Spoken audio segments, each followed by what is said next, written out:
Okay, good afternoon. So, eto na. Nakabit na nila yung top bar. So, i-zoom in ko ha. Sa zoom in ko. Okay, yung nakikita nyo sa baba, ayan. Yun yung mga chair bar. Tapos ngayon, nakaano na sila, no? Wala pa silang, yung top bar nila isang temperature bar lang. Yung negative temperature bar. Meaning, nasa top bar. Ewan ko kung makikita sa camera, yung mahaba na top bar na papunta ron along long direction, hindi main bar yan ha. Ang tawag dyan is temperature bar yan or holder para sa cut bars, yung L over 4. Hindi pa nilalagay yung L over 4. Yung nakita nyo na nakabent, ano yan, yun yung mga vertical bar, binent lang. Okay, so yung L over 4, ayun o, yun. Kita nyo sobra, yun yung mahaba na yun, yung sobra na yun. Yun. Oh, yun. Nilagay dyan, temperature bar.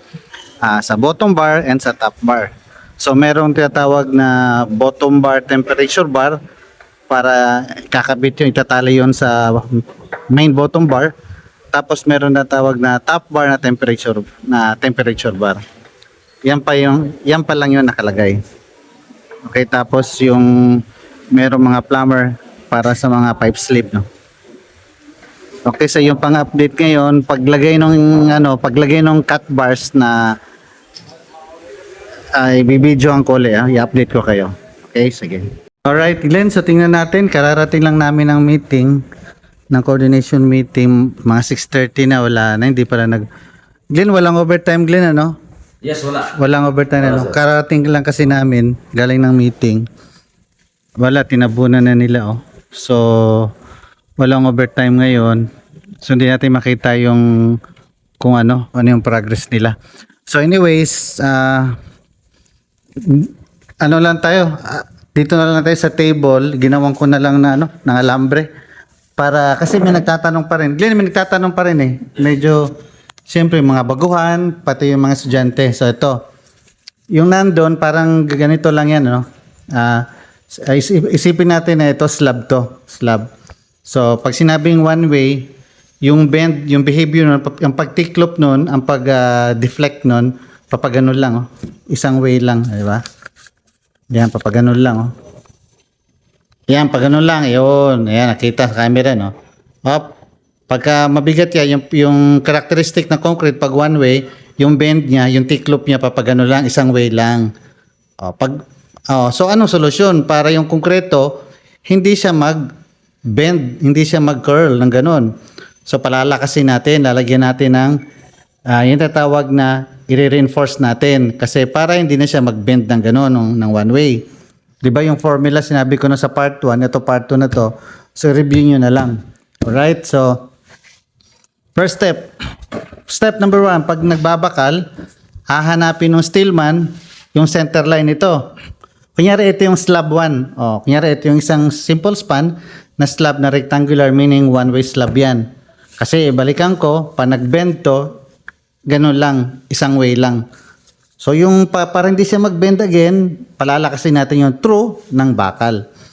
Okay, so ginagawa ng mga steelman talaga yan. Kung mag-observe ka lang, kukunin na lang yung center line, tsaka lalagyan ng spacing according sa blueprint. Siyempre. Tapos dito naman, along short span, lalagyan ng center line, nahanapin nila, tsaka lalagyan nila ng chalkstone kung ano ang nakalagay sa table. Ngayon, pag sinabing one-way slab, meaning isa lang ang palalakasin natin, isang way lang. Yung short direction, yung short, di ba? Maikli. So, palalakasin natin ng bakal, lalagyan natin. So, dun ang dikit ang bakal kasi yun ang palalakasin natin. Patitibayin pala. Patitibayin. So, maglalagay sila yan. Ito na, yung alambre lang ha. Ewan ko kung kita sa video yan, alambre. Double squala kasi isang span lang. Pagjagaan nyo na, importante, mag-wraps nyo, yung maunawaan nyo. Okay, pinaplanting rice na. Ayan. Step number 1 yan ha. Ipaplanting rice nyo na. According sa spacing ha. Pero, hindi naman scale, hindi to scale. Not drone to scale yung ano natin. Ayan. Ayan. Tanong, bakit itong inuna natin, hindi itong mahaba? Again, since ito ang main reinforcement natin, gusto natin na siya ang unang magtrabaho. Kasi ang principle kasi, kung ano yung pinaka main bar, siya ang una mong patatrabahuin. Siya ang una mong pababa natin. O, para mangyari yon, dapat siyang una mong ilagay sa outmost fiber, sa pinaka bottom bar. Oh, para paghatak nga pag-bend niya, 'di ba? Pag-bend nun, itong unang hahatak, itong unang mabibinat. So sa unang magtatrabaho para ma-maximize natin yung strength niya. Alright, so yun na explanation bakit siya ang unang inilagay. Okay, mamaya ko explain kung sa top bar naman. Pag bottom bar, siyang pinaka nasa ilalim. Okay, nalatag na natin yung pinaka bottom bar ng one-way slab. Kailangan mo ng holder or temperature bar. Ayan, ilalatag mo na yan. Yan, sa gitna. Anyway, meron ka namang ano dyan marking ng spacer ng spacing. Diba? O, ilalagay ko na lang ganyan. Take note, nasa ibabaw Yan. Alright. Pero sa actual, nakatayo to Wala lang kasing hindi ko maano sa actual, nakatayo lahat yan nakatayo. Pati ito, nakatayo yan Imagine niyo lang na nakatayo yung mga bakal yan. Eskwela. Okay, tapos imagine niyo na rin na may mga spacer yan, concrete spacer. So ito na. Tapos na yung bottom bar natin. Meron ng temperature bar. Yung temperature bar or shrinkage bar para hindi mag-crack. Tsaka holder na rin yun, di ba? Yung Stillman holder tawag doon may mga ibang Stillman holder. Di ba? Taga-hold ng main bar. O tatali mo yun, tataywar mo yan, di ba?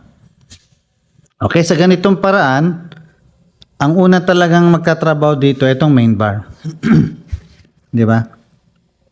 Tapos, rule of thumb pa rin, kung ano yung maiksi, always yung maiksi na bakal ang magbibitbit ng mahaba, 'di ba? Kasi sino mas kung ano lang kung apple to apple lang, kung pareho ng bar diameter tapos ng grade, ibig sabihin apple to apple, kapareho sila ng bar diameter tsaka grade, no?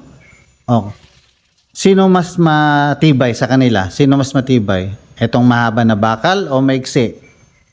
Kung magkapareha ng diametro tsaka ng grade ng bakal, syempre mas matibay itong maikli compare sa mahaba, 'di ba?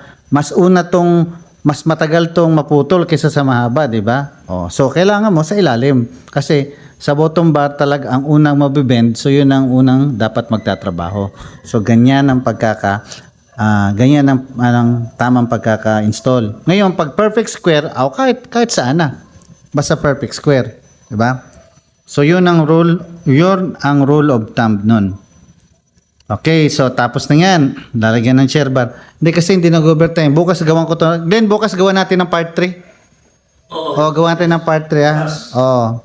Okay, at least na-emphasize lang natin yung ang tagal Ano raw ang nasa bottom bar? Ito ba o yung mahaba? Okay. Ngayon, pag ito naman, pag pinag-usapan natin ang top bar, iba naman. Kung ikaw marunong ka mag-AutoCAD, i-flip mo lang yan, i-mirror mo lang yan, i-mirror. Kasi ito, positive bending to, meaning pababa. Pag pataas naman ang negative bending, pataas ang bending, ibang usapan naman yon. Ito nang pag nasa top bar tayo, sige, ano natin sige, kunyari top bar kunyari top bar. Okay. Kung top bar naman, example top bar to Kung top bar naman, ito ang sitwasyon, yan. Temperature bar ang nasa ilalim kung top bar Yan.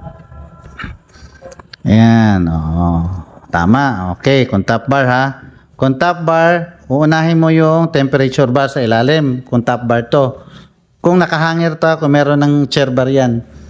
Tapos, pinaka topmost naman ang etong main bar. Alright? Kasi, negative bending yun. Alright, so I hope na unawaan nyo. Yan, marami pa rin nalilito, ano dyan eh. Oh, yan oh. O ano napansin nyo? Top bar na to, baliktad naman. Nasa ilalim tong holder o temperature bar, tas nasa ibabaw naman ang main bar. Ngayon, kung naka L over 4 ka, putol yan, nakaganyan lang yan. O, kunyari L over 4. O, nakaganyan lang yan. Yan, kunyari L over 4. O, naka L over 4 yan, kunyari, o, iatas lang natin ng konti, o. Ay, baliktad pala, o. O, ayan. Kulang ang bakal natin. Pero yung ano nun, principle yan, ganyan lang ha, pinakaibig ko sabihin. Yan, nakaganyan lang yan. Yan, ganyan na lang, yan. Ayan. O, cut bars yan, o, cut bar sa top bar. No, na naka L over 4 to, L over 4 din to. Kasi ito yung mga cut bars na L over 4, mga main bar sa top bar, no. Ngayon, kung bent up, ito na, kung bent up yan, idudugtong mo lang yan. Alright, so yan ang top bar na scenario, yung scenario kanina, bottom, tsaka top bar. I hope may nakuha kayo na learnings doon. Bukas, i-explain ko pag hopefully, part 3 bukas. Part 3. Oh. Ano Glenn? So okay na? Wala bang shoutout dyan? Okay, ano ba shout? Sino? Si Si Strong Eagle? galing sa dito. Si Sino? Strong Eagle. Strong Eagle o Strong Eagle? Dito. Oh. So kung sino ka man, Strong Eagle. Okay, so yun na, para hindi maba yung video para ma-upload natin ng maga. Upload. Sige, approve. Thank you.